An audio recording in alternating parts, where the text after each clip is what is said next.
हमने शहर को दी एक नई पहचान, हम हैं सिंघानिया बिल्डकॉन। कांग्रेस के अंतरिम अध्यक्ष सोनिया गांधी 26 मार्च को पार्टी के महासचिव और प्रदेश प्रभारियों के साथ बैठक करेंगी। बैठक में मौजूदा राजनीतिक हालात पर चर्चा होगी, साथ ही भविष्य की रणनीति पर कांग्रेस नेताओं की राय ली जाएगी। बैठक पार्टी मुख्यालय में होगी। मध्य प्रदेश के पूर्व पीसीसी चीफ अरुण यादव ने कल सोनिया गांधी से मुलाकात की। इस दौरान सोनिया गांधी ने एमपी कांग्रेस की रिपोर्ट ली। साथ ही दोनों नेताओं ने संगठन चुनाव और अगले विधानसभा चुनाव को लेकर चर्चा की। वहीं अरुण यादव ने दिग्विजय सिंह से भी चर्चा की है। योगी आदित्यनाथ 25 मार्च को लखनऊ के अटल बिहारी वाजपेयी एकाना क्रिकेट स्टेडियम में लाखों लोगों के सामने यूपी के सीएम के तौर पर शपथ लेंगे। योगी लगातार दूसरी बार यूपी के सीएम बनने जा रहे हैं। उनके शपथ ग्रहण समारोह के लिए खास तैयारियां की जा रही है। शपथ ग्रहण से पहले बुधवार को योगी आदित्यनाथ दिल्ली पहुंचे और उन्होंने बीजेपी अध्यक्ष जेपी नड्डा से मुलाकात की और राज्य में सरकार गठन को लेकर चर्चा की। आज शाम 4 बजे लखनऊ में बीजेपी के विधायक दल की बैठक बुलाई गई। इस बैठक में मंत्रिमंडल के नामों को अंतिम रूप दिया जाएगा। बैठक में अमित शाह और रघुवर दास भी मौजूद रहेंगे। बैठक के दौरान ही योगी आदित्यनाथ को विधानमंडल दल का नेता चुना जाएगा।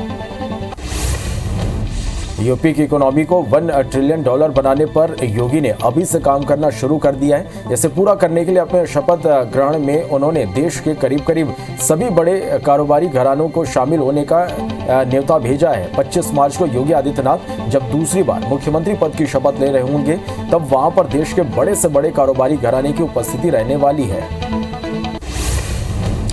पंजाब के मुख्यमंत्री भगवंत मान आज दोपहर 1 बजे प्रधानमंत्री नरेंद्र मोदी से मुलाकात करेंगे। इस मुलाकात के दौरान भगवंत मान प्रधानमंत्री के सामने राज्य के कुछ अहम मुद्दों को उठा सकते हैं। पीएम मोदी से मुलाकात से पहले सीएम मान ने बुधवार को प्रोटोकॉल के तहत कोरोना टेस्ट करवाया। भगवंत मान की कोरोना रिपोर्ट नेगेटिव आई है। पश्चिम बंगाल के बीरभूम जिले में तृणमूल कांग्रेस के एक नेता की हत्या के बाद भड़की हिंसा में 8 लोगों को जिंदा जला दिया गया।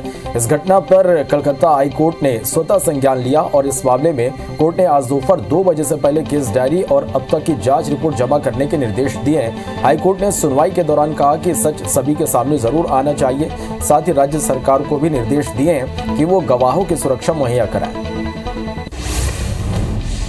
बीरभूम में हुई हिंसा के बाद आज पश्चिम बंगाल की मुख्यमंत्री ममता बनर्जी दौरा करेंगी। ममता ने इस घटना को दुर्भाग्यपूर्ण बताते हुए कहा, यह हमारी सरकार को बदनाम करने के लिए भाजपा, वाम दलों और कांग्रेस की कोशिश है। बीरभूम की घटना के लिए जिम्मेदार सभी लोगों के खिलाफ कड़ी कार्रवाई की जाएगी, चाहे वे किसी भी राजनीतिक दल से संबंध रखते हों।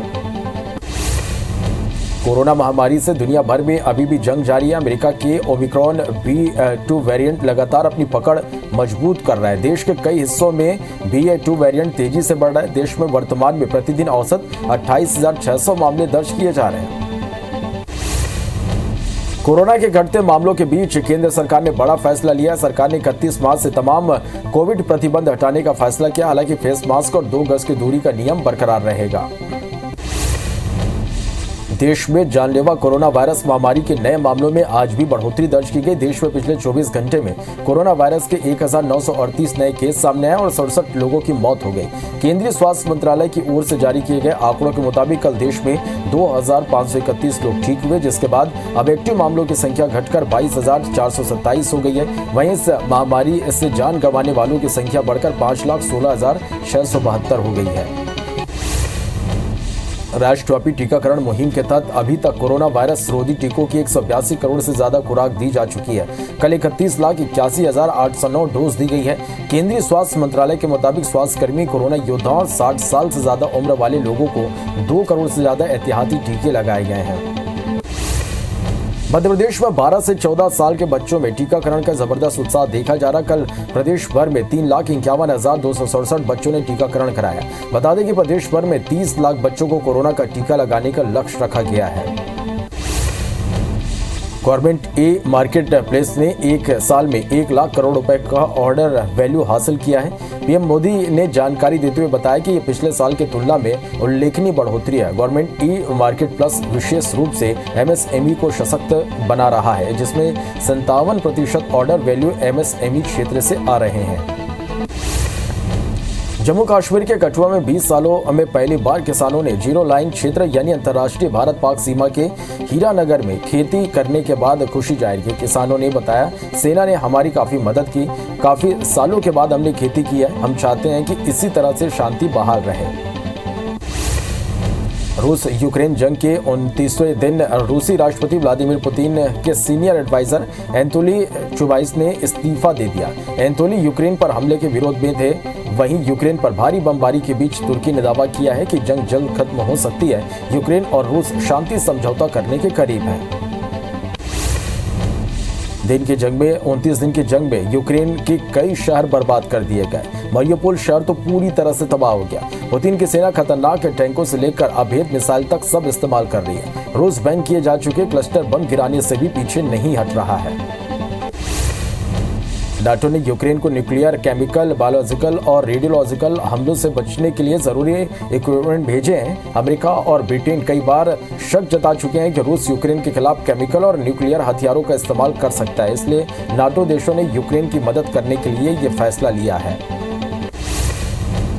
अमेरिकी अधिकारियों ने बताया कि यूक्रेन फोर्सेस ने राजधानी कीव के पूर्वी इलाके में रूसी सेना को पीछे धकेल दिया है। वहीं अमेरिकी विदेश मंत्री एंटनी ब्लिंकन ने एक बार फिर से रूस पर वार क्राइम का आरोप लगाया है। ब्लिंकन ने कहा कि रूसी सेना जानबूझकर आम लोगों को निशाना बना रही है।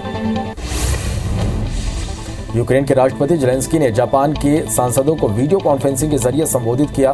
रॉयटर्स की रिपोर्ट के मुताबिक जेलेंस्की ने जापान से रूस पर कड़े प्रतिबंध लगाने की मांग की। साथ ही रूसी सामानों पर व्यापार प्रतिबंध लगाकर दबाव बढ़ाने के लिए भी कहा है। यूक्रेन के राष्ट्रपति जेलेंस्की ने दुनिया से रूस के युद्ध को रोकने की अपील किया। उन्होंने कहा कि हम सभी को रूस को रोकना होगा, दुनिया को ये युद्ध रोकना चाहिए। मैं उन सभी का आभारी हूं जो यूक्रेन के समर्थन में काम करते हैं, यूक्रेन की आज़ादी के समर्थन में काम करते हैं, लेकिन युद्ध जारी है। इजराइल ने यूक्रेन को पेगासस स्पाईवेयर देने से इनकार किया। दरअसल यूक्रेन ने कुछ साल पहले इजराइल से जासूसी सॉफ्टवेयर पेगासस की डिमांड की थी। दोनों देशों के बीच डील लगभग तय हो चुकी थी, लेकिन अब रूस की नाराजगी के डर से इजराइल ने यूक्रेन को यह स्पाईवेयर देने से इनकार किया है। अमेरिकी राष्ट्रपति जो बाइडेन इमरजेंसी समिट में शामिल होने के लिए ब्रसेल्स पहुंच गए हैं। मीडिया रिपोर्ट्स के मुताबिक बाइडेन इस समिट में रूसी संसद के निचले सदन डूमा के 300 से ज्यादा सदस्यों पर प्रतिबंध का ऐलान कर सकते हैं। इसके साथ ही रूस पर और ज्यादा कड़े आर्थिक प्रतिबंध लगाए जा सकते हैं। अमेरिकी राष्ट्रपति जो बाइडेन के दौरे के बीच रूस के राष्ट्रपति पुतिन का बड़ा बयान सामने आया। उन्होंने नाटो को धमकी देते हुए कहा कि अगर उनके अस्तित्व पर खतरा दिखा तो वह परमाणु हमला करने से भी पीछे नहीं हटेंगे। फेसबुक, इंस्टाग्राम और ट्विटर के बाद अब रूस ने अपने देश में गूगल न्यूज को ब्लॉक कर दिया। गूगल न्यूज के खिलाफ यह कार्रवाई रूस के संचार नियामक ने की है। नियामक का गूगल न्यूज पर आरोप है कि वो यूक्रेन में रूस के सैन्य अभियान के बारे में फेक कंटेंट को एक्सेस करने की अनुमति देता है। क्यू इंडिपेंडेंट ने बताया कि अगर रूस यूक्रेन के खिलाफ रासायनिक, जैविक या परमाणु हथियारों का इस्तेमाल करता है तो अमेरिका ने इससे निपटने के लिए आकस्मिक योजना बनाई है। इस प्रक्रिया में शामिल अधिकारियों के अनुसार राष्ट्रीय सुरक्षा अधिकारियों की एक टीम तैयार की गई है, जिसे टाइगर टीम के नाम से जाना जाता है। ये टीम नाटो क्षेत्रों पर हमला होने पर रूस को दिए जाने वाले रिस्पॉन्स को तैयार कर रही है। रूस ने यूक्रेन की मानवीय स्थिति को लेकर आज संयुक्त राष्ट्र सुरक्षा परिषद में ड्रॉप पेश किया था। भारत ने एक बार फिर तटस्थता की नीति को कायम रखते हुए वोटिंग से परहेज किया। भारत समेत 13 देशों ने इस ड्रॉप पर वोटिंग में हिस्सा नहीं लिया, जबकि चीन और रूस ने इसका सपोर्ट किया। पड़ोसी देश श्रीलंका ने महंगाई लोगों को भुखमरी की ओर धकेल रही है। देश दिवालिया होने की कगार पर है, इसलिए नाउम्मीद हो चुके कुछ परिवार अवैध तरीके से भारत आ रहे हैं। उन्होंने बताया कि भारत लाने के बदले मछुआरों से ने उनके 50,000 से 3 लाख रुपए तक उनसे लिए हैं। श्रीलंका में इस समय 1 किलो शक्कर की कीमत 290 रुपए, 1 किलो चावल 500 रुपए का और 400 ग्राम दूध की कीमत 790 रुपए हो गई है। पाकिस्तान के प्रधानमंत्री इमरान खान की कुर्सी पर खतरा मंडरा रहा। 25 से 28 मार्च के बीच उनके खिलाफ नेशनल असेंबली में वो नो कॉन्फिडेंस मोशन यानी अविश्वास प्रस्ताव पर वोटिंग हो सकती है। तमाम रिपोर्ट्स ये बताती कि इमरान सरकार माइनॉरिटी में आ चुकी है, लेकिन खुद इमरान खान फिर से मेजोरिटी में आने का दावा कर रहे हैं। इमरान खान ने कहा कि मेरा इस्तीफा मांगने वाले सुन ले, मैं आखिरी बॉल तक खेलना जानता हूं, इस्तीफा नहीं दूंगा, मेरे पास तुरुप के पत्ते बाकी हैं, इन्हें देखकर दुनिया हैरान रह जाएगी। उन्होंने कहा कि मैं अपोजिशन को एक बड़ा सरप्राइज देने जा रहा हूं, नेशनल असेंबली में नो कॉन्फिडेंस मोशन आने दीजिए, फिर देखते हैं क्या होता है। भारत ने जम्मू कश्मीर को लेकर दिए गए चीनी विदेश मंत्री के बयान पर कड़ी प्रतिक्रिया जाहिर किया। पाकिस्तान में हुए इस्लामिक सहयोग संगठन की बैठक में दिए यौंग के बयान को खारिज करते हुए भारत ने इसे अनावश्यक करार दिया है। विदेश मंत्रालय के प्रवक्ता अरविंदर बागची ने कहा कि केंद्र शासित प्रदेश जम्मू कश्मीर से जुड़ा मुद्दा पूरी तरह से देश का आंतरिक मामला है। चीन सहित किसी भी देश को इस पर बयान देने या दखल देने का कोई अधिकार नहीं है। सीएम शिवराज सिंह चौहान आज दिल्ली दौरे पर रहेंगे। सीएम शिवराज सिंह दिल्ली में निर्यातकों के साथ बैठक में शामिल होंगे। निर्यातकों के साथ इस बैठक में मध्य प्रदेश के गुणवत्तापूर्ण गेहूं की वृद्धि को लेकर चर्चा करेंगे। बैठक में केंद्रीय उद्योग मंत्री पीयूष गोयल भी मौजूद रहेंगे। रायपुर में अब हवाई विमानों की उड़ान गर्मी के हिसाब से होगी। विमान कंपनी 27 मार्च से 29 अक्टूबर तक के लिए नया शेड्यूल जारी करेगी। बता दें कि समर शेड्यूल में किसी भी नए शहर के लिए सीधी विमान सेवा नहीं होगी और प्रतिदिन 28 उड़ानों का संचालन किया जाएगा। गर्मी बढ़ने के साथ ही वनों में आग लगने की आशंका बढ़ गई है। जंगल को आग से बचाने के लिए राजधानी रायपुर में कंट्रोल रूम का स्थापित किया गया है। वन विभाग ने अरण्य भवन रायपुर में कंट्रोल रूम बनाए। यह कंट्रोल रूम से आगामी 15 जून तक वनों की सुरक्षा के लिए काम किया जाएगा। बालोद जिला के दल्ली राजहरा वन परिक्षेत्र के जंगल में भीषण आग लग गई। वन विभाग के कर्मचारियों की हड़ताल के चलते इस आग पर काबू पाने कर्मचारी मौके पर नहीं पहुंचे। विभाग के चौकीदार और फायर वाचक ही इस आग को बुझाने की जिम्मेदारी निभा रहे। बताया जा रहा है कि जंगल में बुधवार दोपहर बाद से आग लगी, जो धीरे धीरे आगे बढ़ती जा रही है। पेंड्रा के खोडरी और जोगीसार के जंगल में आग लगी है। स्थानीय लोगों की मदद से काफी मशक्कत के बाद आग पर काबू पाया गया। जंगल में आग लगने से कोई बड़ा नुकसान नहीं हुआ है। बता दें कि मैदानी अमले में तैनात वन कर्मियों के हड़ताल में होने के कारण जंगलों को नुकसान का खतरा लगातार मंडरा रहा है। खैरागढ़ उपचुनाव के लिए आज नामांकन का आखिरी दिन है। आज बीजेपी प्रत्याशी कोमल जंघेल नामांकन भरेंगे। कोमल जंघेल के नामांकन में बीजेपी के सभी बड़े नेता शामिल होंगे। इसके अलावा आज जेसीसीजे प्रत्याशी नरेंद्र सोनी भी आज नामांकन भरेंगे। बेमेतरा पुलिस ने चिटफंड कंपनी के फरार डायरेक्टर को गिरफ्तार कर लिया है। पुलिस ने आरोपी डायरेक्टर अनुराग शर्मा को चंडीगढ़ से गिरफ्तार किया। बता दें कि आरोपी PACL चिटफंड कंपनी का डायरेक्टर है, जो क्षेत्र में हजारों लोगों से राशि जमा करवाए थे। कवर्धा के लोहारा थाना क्षेत्र में पुलिस ने 3 गांजा तस्करों को गिरफ्तार किया। पुलिस ने आरोपियों के पास से 22 किलो गांजा जब्त किया है। जब्त गांजे की कीमत करीब 2,19,000 रुपए बताई जा रही है। पुलिस के मुताबिक आरोपी ओडिशा से गांजा लाकर कवर्धा जिले में खपाने की तैयारी में थे। रतनपुर क्षेत्र में कोयला मिक्सिंग का मामला सामने आया है। कोल डीओ संचालक के साथ मिलकर वाहन चालकों पर कोयला मिक्सिंग करने का आरोप है। पारस पावर के मैनेजर की रिपोर्ट पर कोल डिपो संचालक और वाहन चालकों के खिलाफ केस दर्ज किया गया है। मुरैना में 10,000 रुपए के इनामी डकैत भवानी को चिन्नौनी पुलिस ने गिरफ्तार किया। डकैत पर हत्या और हत्या के प्रयास के कई मामले दर्ज हैं। 2011 में आरोपी को कोर्ट ने आजीवन कारावास की सजा सुनाई थी। बता दें कि डकैत चंबल की बीड़ों में डकैत गैंग को तैयार कर रहा था। महू में बोरिंग करने को लेकर विवाद हो गया, जिसमें एक की हत्या कर दी गई और 7 लोग घायल हो गए। घायलों को इंदौर के अस्पताल में इलाज के लिए भर्ती कराया गया। वहीं घटना के बाद ग्रामीणों ने वाहनों में आग लगाकर चक्का जाम कर दिया। साथ ही ग्रामीणों ने आरोपियों की गिरफ्तारी की मांग की है। जशपुर के शासकीय बालक उच्चतर माध्यमिक विद्यालय को स्वामी आत्मानंद स्कूल बनाए जाने का विरोध शुरू हो गया है। अभिभावकों ने बुधवार को रणजीता स्टेडियम के सामने धरना प्रदर्शन किया। इसके बाद पूर्व मंत्री गणेश राम भगत के नेतृत्व में कलेक्ट्रेट पहुंचे और सीएम के नाम तहसीलदार को ज्ञापन भी सौंपा। किरंदुल के बचेली थाना क्षेत्र में झाड़ फूक के लिए पुजारी की हत्या करने का मामला सामने आया। आरोपी अपने पिता का इलाज झाड़ फूक से करने को कह रहा था, जिसके लिए मना करने पर उसने पुजारी को मौत के घाट उतार दिया। पुलिस ने आरोपी को गिरफ्तार कर जेल भेज दिया।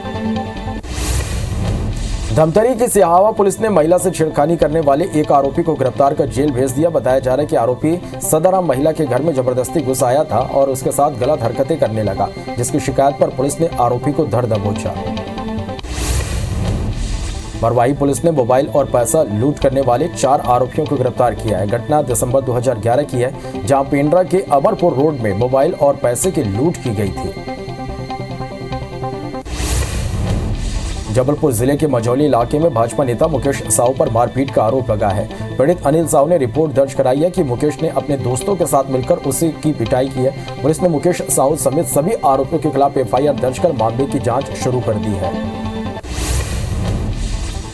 जांजगीर के शिवनी नारायण मेले में युवक की हत्या करने वाले नाबालिग आरोपी को पुलिस ने गिरफ्तार कर लिया है। उसे बाल संरक्षण गृह भेज दिया है। बताया जा रहा है कि आरोपी ने मेले में 27 फरवरी को करौद के युवक शिवराज देवांगन की चाकू गोदकर हत्या कर दी थी। जशपुर जिले में हाथियों के दल ने 3 क्षेत्रों के 4 घरों और एक सरकारी सामुदायिक भवन को नुकसान पहुंचाया। दरअसल जंगलों से लगे गांव में वन विभाग से सतर्कता की कोई सूचना नहीं मिल पा रही है। वहीं ग्रामीण हाथियों की आमद से डरे हुए हैं। बता दें कि वन कर्मी 21 मार्च से हड़ताल पर हैं। छत्तीसगढ़ के छोटे से लेकर बड़े कोल बेस्ड उद्योगों के सामने कोयले का संकट लगातार बढ़ता जा रहा है। कोल इंडिया की ओर से उद्योगों को अलग अलग माध्यम से कोयला उपलब्ध कराया जाता है, लेकिन अब कोल इंडिया ने इंटीग्रेटेड पावर प्लांट को छोड़कर सिर्फ स्पॉट ऑक्शन के जरिए ही कोयला देने का निर्णय लिया है। भाटापारा के लालपुर गांव के ग्रामीण रसूखदार से परेशान है। रसूखदार ने गांव के शमशान घाट पर कब्जा कर लिया। साथ ही किसानों के खेतों में जाने वाली सड़कों में भी जाली लगाकर घेरा कर दिया। वहीं ग्रामीणों की याचिका पर बिलासपुर हाईकोर्ट ने 7 साल बाद प्रशासन को जमीन खाली कराने का आदेश दिया है। भोपाल में महिला एवं बाल विकास विभाग ने परियोजना अधिकारी और सुपरवाइजर 21 मार्च से प्रदेशव्यापी हड़ताल पर है। संयुक्त मोर्चा के बैनर तले प्रदेश भर के परियोजना अधिकारी और सुपरवाइजरों ने काम का बहिष्कार कर दिया। वे 7 सूत्री मांगों को लेकर हड़ताल पर हैं। शाहजहांपुर जिले में रक्तदान करने में प्रदेश में अव्वल स्थान बना है। शहीद दिवस के मौके पर एक ही दिन में जिले में 2887 यूनिट रक्तदान किया गया। बता दें कि बलिदान दिवस पर जिला प्रशासन और रेड क्रॉस सोसाइटी ने जिले में 22 स्थानों पर स्वैच्छिक रक्तदान शिविर का आयोजन किया था, जिसमें शाहजहांपुर को प्रथम स्थान मिला है। भोपाल में तालाबों को प्रदूषण से मुक्त करने के लिए जल्द ही 6 नए सीवेज ट्रीटमेंट प्लांट की सौगात मिलने जा रही है। जिला प्रशासन और नगर निगम ने लोकार्पण के लिए सीएम शिवराज से समय भी मांगा है। अधिकारियों ने बताया कि सभी एसटीपी बड़े तालाब, छोटे तालाब और शाहपुरा तालाब पर बनाए गए हैं। भोपाल रेलवे स्टेशन पर कोच रेस्टोरेंट का शुभारंभ हुआ, जिसमें यात्रियों को एक से बढ़कर एक स्वादिष्ट व्यंजन मिलेंगे। विशेषकर भोपाल के स्थानीय व्यंजनों की श्रृंखला मौजूद रहेगी। इसके अलावा मध्य भारत में पाए जाने वाले ज्यादा से ज्यादा व्यंजनों को भी यात्रियों की मांग पर परोसा जाएगा। पन्ना टाइगर रिजर्व में मादा भालू अपने बच्चों को पीठ पर बैठाकर सैर करते नजर आए। ये नज़ारा सफारी के कोर एरिया का है, जहां दिन में भालू आराम से घूम रहे। इस नज़ारे को सफारी घूमने गए पर्यटकों ने अपने कैमरे में कैद कर लिया, जो सोशल मीडिया पर वायरल हो रहा है। कांग्रेस की अंतरिम अध्यक्ष सोनिया गांधी 26 मार्च को पार्टी के महासचिव और प्रदेश प्रभारियों के साथ बैठक करेंगी। बैठक में मौजूदा राजनीतिक हालात पर चर्चा होगी। साथ ही भविष्य की रणनीति पर कांग्रेस नेताओं की राय ली जाएगी। बैठक पार्टी मुख्यालय में होगी। मध्य प्रदेश के पूर्व पीसीसी चीफ अरुण यादव ने कल सोनिया गांधी से मुलाकात की। इस दौरान सोनिया गांधी ने एमपी कांग्रेस की रिपोर्ट ली। साथ ही दोनों नेताओं ने संगठन चुनाव और अगले विधानसभा चुनाव को लेकर चर्चा की। वहीं अरुण यादव ने दिग्विजय सिंह से भी चर्चा की। योगी आदित्यनाथ 25 मार्च को लखनऊ के अटल बिहारी वाजपेयी इकाना क्रिकेट स्टेडियम में लाखों लोगों के सामने यूपी के सीएम के तौर पर शपथ लेंगे। योगी लगातार दूसरी बार यूपी के सीएम बनने जा रहे हैं। उनके शपथ ग्रहण समारोह के लिए खास तैयारियां की जा रही है। शपथ ग्रहण से पहले बुधवार को योगी आदित्यनाथ दिल्ली पहुंचे और उन्होंने बीजेपी अध्यक्ष जेपी नड्डा से मुलाकात की और राज्य में सरकार गठन को लेकर चर्चा की। आज शाम 4 बजे लखनऊ में बीजेपी के विधायक दल की बैठक बुलाई गई है। इस बैठक में मंत्रिमंडल के नामों को अंतिम रूप दिया जाएगा। बैठक में अमित शाह और रघुवर दास भी मौजूद रहेंगे। बैठक के दौरान ही योगी आदित्यनाथ को विधानमंडल दल का नेता चुना जाएगा। यूपी की इकोनॉमी को $1 ट्रिलियन बनाने पर योगी ने अभी से काम करना शुरू कर दिया है। इसे पूरा करने के लिए अपने शपथ ग्रहण में उन्होंने देश के करीब सभी बड़े कारोबारी घरानों को शामिल होने का न्योता भेजा है। 25 मार्च को योगी आदित्यनाथ जब दूसरी बार मुख्यमंत्री पद की शपथ ले रहे होंगे, तब वहां पर देश के बड़े से बड़े कारोबारी घराने की उपस्थिति रहने वाली है। पंजाब के मुख्यमंत्री भगवंत मान आज दोपहर 1 बजे प्रधानमंत्री नरेंद्र मोदी से मुलाकात करेंगे। इस मुलाकात के दौरान भगवंत मान प्रधानमंत्री के सामने राज्य के कुछ अहम मुद्दों को उठा सकते हैं। पीएम मोदी से मुलाकात से पहले सीएम मान ने बुधवार को प्रोटोकॉल के तहत कोरोना टेस्ट कराया। भगवंत मान की कोरोना रिपोर्ट निगेटिव आई है। कर्नाटक हिजाब मामले पर तुरंत सुनवाई करने के लिए सुप्रीम कोर्ट ने मना कर दिया है। कर्नाटक हाई कोर्ट के फैसले के खिलाफ याचिका दाखिल करने वाली छात्राओं की तरफ से वरिष्ठ वकील देवदत्त कामत ने कहा, हाई कोर्ट के आदेश के चलते परीक्षा में समस्या आ रही है। वहीं चीफ जस्टिस ने कहा कि इस मामले का परीक्षा से कोई संबंध नहीं है।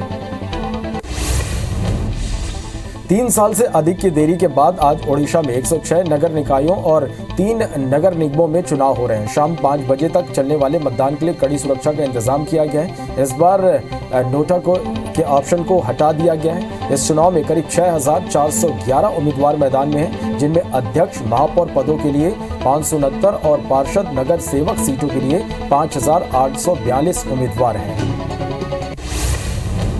पश्चिम बंगाल के बीरभूम जिले में तृणमूल कांग्रेस के एक नेता की हत्या के बाद भड़की हिंसा में 8 लोगों को जिंदा जला दिया गया। इस घटना पर कलकत्ता हाई कोर्ट ने स्वतः संज्ञान लिया और इस मामले में कोर्ट ने आज दोपहर 2 बजे से पहले केस डायरी और अब तक की जांच रिपोर्ट जमा करने के निर्देश दिए हैं। हाई कोर्ट ने सुनवाई के दौरान कहा कि सच सभी के सामने जरूर आना चाहिए। साथ ही राज्य सरकार को भी निर्देश दिए हैं कि वो गवाहों को सुरक्षा मुहैया कराए। बीरभूम में हुई हिंसा के बाद आज पश्चिम बंगाल की मुख्यमंत्री ममता बनर्जी दौरा करेंगी। ममता ने इस घटना को दुर्भाग्यपूर्ण बताते हुए कहा, यह हमारी सरकार को बदनाम करने के लिए भाजपा, वाम दलों और कांग्रेस की कोशिश है। बीरभूम की घटना के लिए जिम्मेदार सभी लोगों के खिलाफ कड़ी कार्रवाई की जाएगी, चाहे वे किसी भी राजनीतिक दल से संबंध रखते हों।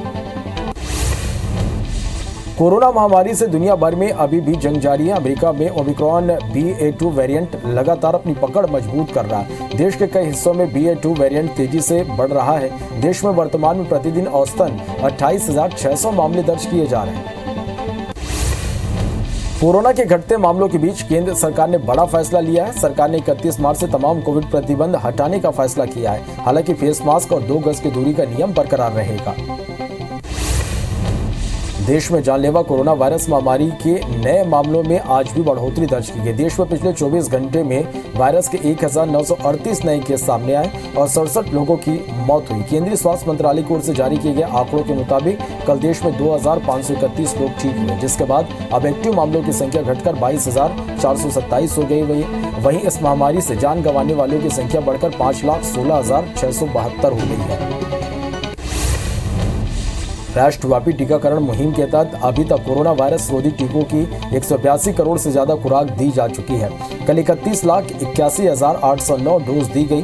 केंद्रीय स्वास्थ्य मंत्रालय के मुताबिक स्वास्थ्य कर्मियों, कोरोना योद्धाओं और 60 साल से ज्यादा उम्र वाले लोगों को 2 करोड़ से ज्यादा एहतियाती टीके लगाए गए हैं। मध्य प्रदेश में 12 से 14 साल के बच्चों में टीकाकरण का जबरदस्त उत्साह देखा जा रहा है। कल प्रदेश भर में 3,51,267 बच्चों ने टीकाकरण कराया। बता दें कि प्रदेश भर में 3 लाख बच्चों को कोरोना का टीका लगाने का लक्ष्य रखा गया है। पेट्रोल डीजल की कीमतों में लगातार 2 दिन बढ़ोतरी के बाद अब दिल्ली NCR में CNG PNG के दाम बढ़ाए गए हैं। घरेलू PNG के दाम 1 रुपये प्रति किलो, जबकि CNG के दाम 50 पैसे प्रति किलो बढ़ाए गए हैं। बड़ी कीमतों के बाद PNG 37 रुपये 61 पैसे और CNG 35 रुपये 86 पैसे प्रति किलो पहुंच गई है। नई कीमतें आज से लागू हो गई हैं।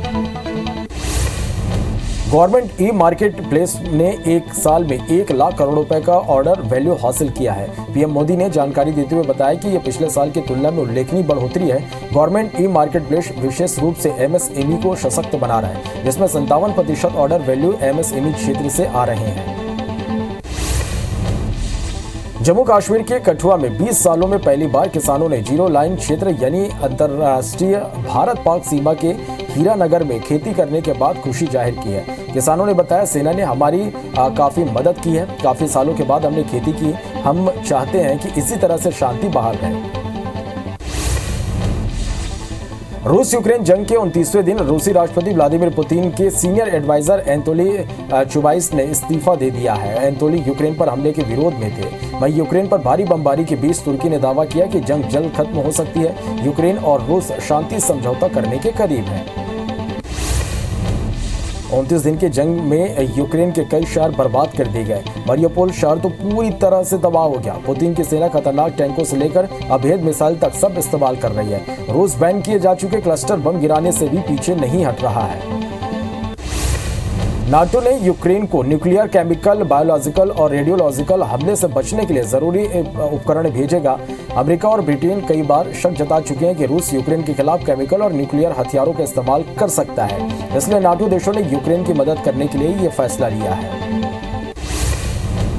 अमेरिकी अधिकारियों ने बताया कि यूक्रेन फोर्सेस ने राजधानी कीव के पूर्वी इलाके में रूसी सेना को पीछे धकेल दिया। वहीं अमेरिकी विदेश मंत्री एंटनी ब्लिंकन ने एक बार फिर से रूस पर वार क्राइम का आरोप लगाया। ब्लिंकन ने कहा कि रूसी सेना जानबूझकर आम लोगों को निशाना बना रही है।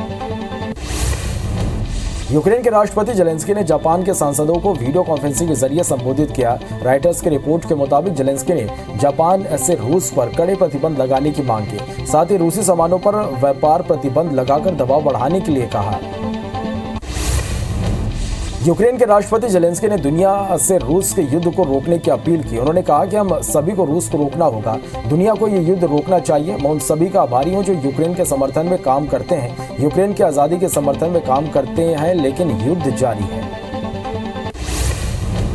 इजराइल ने यूक्रेन को पेगासस स्पाईवेयर देने से इनकार कर दिया। दरअसल यूक्रेन ने कुछ साल पहले इजराइल से जासूसी सॉफ्टवेयर पेगासस की डिमांड की थी। दोनों देशों के बीच डील लगभग तय हो चुकी थी, लेकिन अब रूस की नाराजगी के डर से इजराइल ने यूक्रेन को यह स्पाईवेयर देने से इनकार कर दिया है। अमेरिकी राष्ट्रपति जो बाइडेन इमरजेंसी समिट में शामिल होने के लिए ब्रसेल्स पहुंच गए हैं। मीडिया रिपोर्ट्स के मुताबिक बाइडेन इस समिट में रूसी संसद के निचले सदन ड्यूमा के 300 से ज्यादा सदस्यों पर प्रतिबंध का ऐलान कर सकते हैं। इसके साथ ही रूस पर और ज्यादा कड़े आर्थिक प्रतिबंध लगाए जा सकते हैं।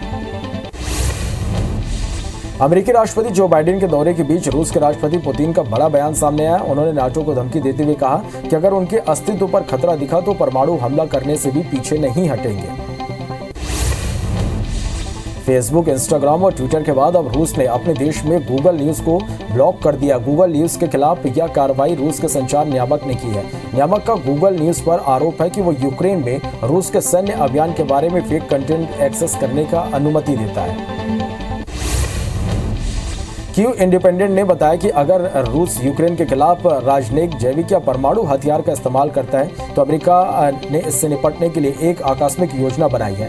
इस प्रक्रिया में शामिल अधिकारियों के अनुसार राष्ट्रीय सुरक्षा अधिकारियों की एक टीम तैयार की गई, जिसे टाइगर टीम के नाम से जाना जाता है। यह टीम नाटो क्षेत्रों पर हमला होने पर रूस को दिए जाने वाले रिस्पॉन्स को तैयार कर रही है।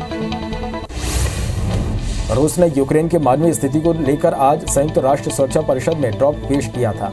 भारत ने एक बार फिर तटस्थता की नीति को कायम रखते हुए वोटिंग से परहेज किया। भारत समेत 13 देशों ने इस ड्राफ्ट पर वोटिंग में हिस्सा नहीं लिया, जबकि चीन और रूस ने इसका सपोर्ट किया है। पड़ोसी देश श्रीलंका में महंगाई लोगों को भुखमरी की ओर धकेल रही है। देश दिवालिया होने की कगार पर है, इसलिए नाउम्मीद हो चुके कुछ परिवार अवैध तरीके से भारत आ रहे हैं। उन्होंने बताया कि भारत लाने के बदले मछुआरों ने उनसे 50,000 से 3 लाख रुपए तक ले लिए। श्रीलंका में इस समय 1 किलो शक्कर की कीमत 290 रुपए, 1 किलो चावल 500 रुपए का और 400 ग्राम दूध की कीमत 790 रुपए हो गई है। पाकिस्तान के प्रधानमंत्री इमरान खान की कुर्सी पर खतरा मंडरा रहा। 25 से 28 मार्च के बीच उनके खिलाफ नेशनल असेंबली में नो कॉन्फिडेंस मोशन यानी कि अविश्वास प्रस्ताव पर वोटिंग हो सकती है। तमाम रिपोर्ट्स ये बताती है कि इमरान सरकार माइनॉरिटी में आ चुकी है, लेकिन खुद इमरान खान फिर से मेजोरिटी में आने का दावा कर रहे हैं। इमरान खान ने कहा कि मेरा इस्तीफा मांगने वाले सुन ले, मैं आखिरी बॉल तक खेलना जानता हूं, इस्तीफा नहीं दूंगा। मेरे पास तुरुप के पत्ते अभी हैं, इन्हें देखकर दुनिया हैरान रह जाएगा। उन्होंने कहा कि मैं अपोजिशन को एक बड़ा सरप्राइज देने जा रहा हूं। नेशनल असेंबली में नो कॉन्फिडेंस मोशन आने दीजिए, फिर देखते हैं क्या होता है।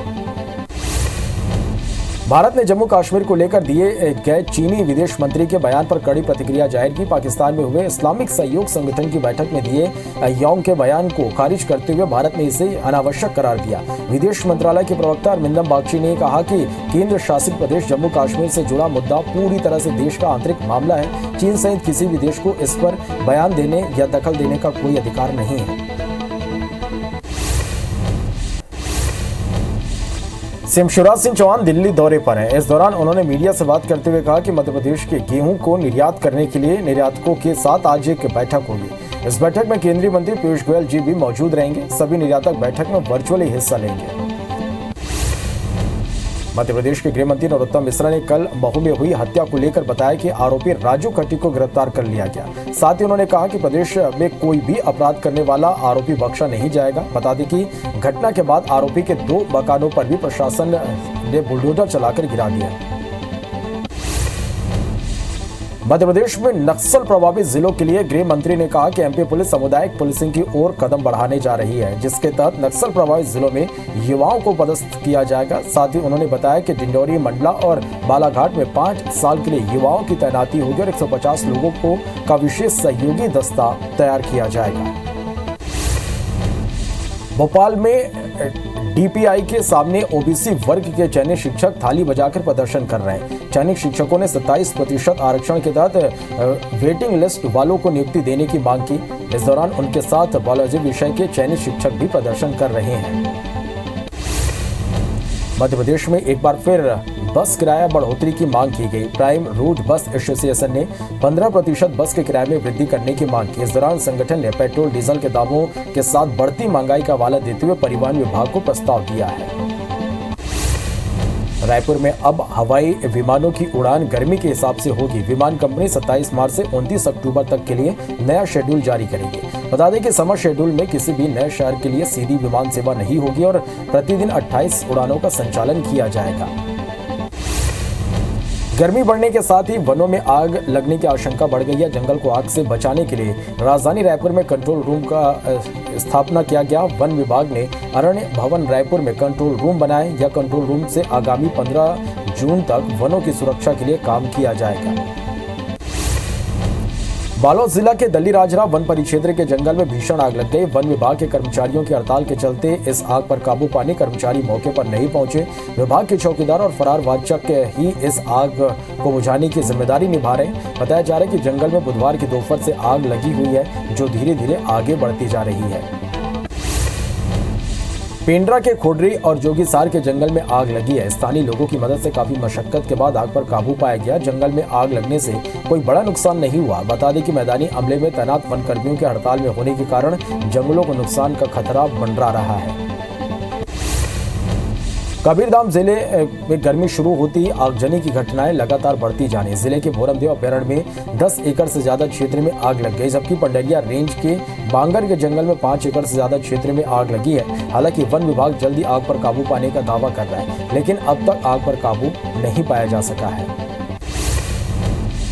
गौरेला में अश्लील वीडियो वायरल करने का मामला सामने आया। पीड़ित महिला ने किसी और पर नहीं बल्कि अपने पति और बेटे पर ही वीडियो वायरल करने का आरोप लगाया है। महिला की शिकायत पर थाने में आरोपी पिता पुत्र के खिलाफ केस दर्ज किया गया। दोनों के खिलाफ अपराध दर्ज कर पुलिस आगे की कार्रवाई में जुट गई है। खैरागढ़ उपचुनाव के लिए आज नामांकन का आखिरी दिन है। आज बीजेपी प्रत्याशी कोमल जंगेल नामांकन भरेंगे। कोमल जंगेल के नामांकन में बीजेपी के सभी बड़े नेता शामिल होंगे। इसके अलावा आज जेसीसीजे प्रत्याशी नरेंद्र सोनी भी नामांकन भरेंगे। बेमेतरा पुलिस ने चिटफंड कंपनी के फरार डायरेक्टर को गिरफ्तार कर लिया। पुलिस ने आरोपी डायरेक्टर अनुराग शर्मा को चंडीगढ़ से गिरफ्तार किया है। बता दें कि आरोपी पीएससीएल चिटफंड कंपनी का डायरेक्टर है, जो क्षेत्र में हजारों लोगों से राशि जमा करवाया था। पत्थलगांव क्षेत्र के कुनकुरी तपकरा गांव में हाथियों का उत्पात लगातार जारी। हाथियों ने ग्रामीणों के 3 घरों और गेहूं की फसल को नुकसान पहुंचाया। हाथी लगातार रिहायशी इलाकों के कई घरों को तोड़ रहे हैं। बता दें कि वन कर्मियों की हड़ताल के कारण हाथियों की निगरानी में परेशानी हो रही है। मरवाई रेंज के पारसी गांव में एक दंतैल हाथी ने महिला पर हमला कर दिया। हमले के बाद घायल महिला को गंभीर हालत में सामुदायिक स्वास्थ्य केंद्र में भर्ती कराया गया था, जहां इलाज के दौरान महिला की मौत हो गई। बता दें कि कुछ दिन पहले भी हाथी ने 8 साल की बच्ची को कुचल दिया था, जिससे उसकी मौत हो गई। कवर्धा के लोहारा थाना क्षेत्र में पुलिस ने 3 गांजा तस्करों को गिरफ्तार किया है। पुलिस ने आरोपियों के पास से 22 किलो गांजा जब्त किया। जब्त गांजे की कीमत करीब 2,19,000 रुपए बताई जा रही। पुलिस के अनुसार आरोपी ओडिशा से गांजा लाकर कवर्धा जिले में खपाने की तैयारी में थे। रतनपुर क्षेत्र में कोयला मिक्सिंग का मामला सामने आया है। कोल डिपो संचालक के साथ मिलकर वाहन चालकों पर कोयला मिक्सिंग करने का आरोप लगा है। पारस पावर के मैनेजर की रिपोर्ट पर कोल डिपो संचालक और वाहन चालकों के खिलाफ मामला दर्ज किया गया है। मुरैना में 10,000 रुपए के नामी डकैत भवानी को चिन्नौनी पुलिस ने गिरफ्तार कर लिया। डकैत पर हत्या और हत्या के प्रयास के कई मामले दर्ज हैं। 2011 में आरोपी को कोर्ट ने आजीवन कारावास की सजा सुनाई थी। बता दें कि डकैत चंबल के बीहड़ों में डकैत गैंग को तैयार कर रहा था। महू में बोरिंग करने को लेकर विवाद हो गया, जिसमें एक की हत्या कर दी गई और 7 लोग घायल हो गए। घायलों को इंदौर के अस्पताल में इलाज के लिए भर्ती कराया गया। वहीं घटना के बाद ग्रामीणों ने वाहनों में आग लगाकर चक्का जाम कर दिया। साथ ही ग्रामीणों ने आरोपियों की गिरफ्तारी की मांग की है।